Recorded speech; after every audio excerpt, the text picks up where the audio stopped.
بسم اللہ الرحمن الرحیم۔ السلام علیکم۔ کوفہ کی گلیوں میں مکمل تاریکی چھائی ہوئی تھی۔ خاموشی اور سناٹے میں کبھی کبھی کتوں کے بھونکنے کی آواز سکوت کو توڑتی تو فضا میں کچھ دیر کے لیے ارتعاش سا پیدا ہوتا۔ رات دھیرے دھیرے گزر رہی تھی۔ ایسے میں ایک شخص بدن پر ایک پرانی اور بوسیدہ سی چادر لپیٹے کوفہ کی گلیوں میں اللہ تعالیٰ کے بندوں کی خبر گیری کے لیے کونا کونا گلیاں گلیاں گھوم رہا تھا۔ ایک کچے مکان سے کسی کی باتوں کی آواز نے اس کے رد قدم روک دیے۔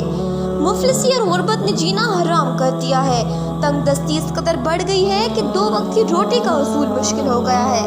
ماں نے بکری کا دودھ دوتے ہوئے اپنی بیٹی سے کہا کہ اگر دودھ میں تھوڑا سا پانی ملا دیا جائے تو اس سے دودھ زیادہ ہو جائے گا اور پیسے زیادہ ملیں گے۔ ماں نے اپنی بات جاری رکھتے ہوئے کہا۔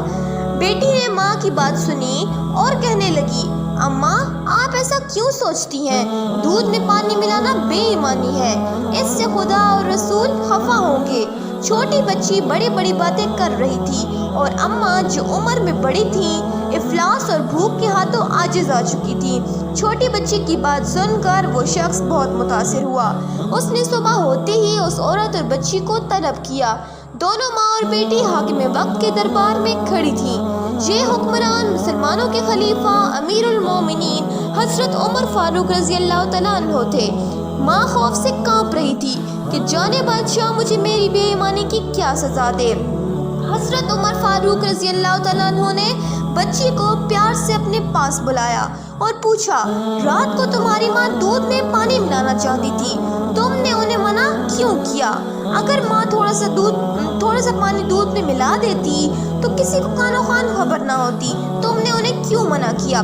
حضرت عمر فاروق رضی اللہ تعالیٰ عنہ کی گفتگو سن کر بچی بولی، اے امیر المومنین، بے شک رات کی تنہائی اور تاریکی میں ہمیں دودھ میں پانی ملاتے ہوئے کوئی نہ دیکھ سکتا تھا، مگر خدا تو ہر جگہ موجود ہے، وہ ہر وقت موجود ہے اور وہ ہر وقت ہمیں دیکھ رہا ہے۔ یہ سن کر حضرت عمر فاروق نے بچی کو سینے سے لگا لیا اور ماں بیٹی کے لیے فوری طور پر مالی امداد کا اعلان کیا۔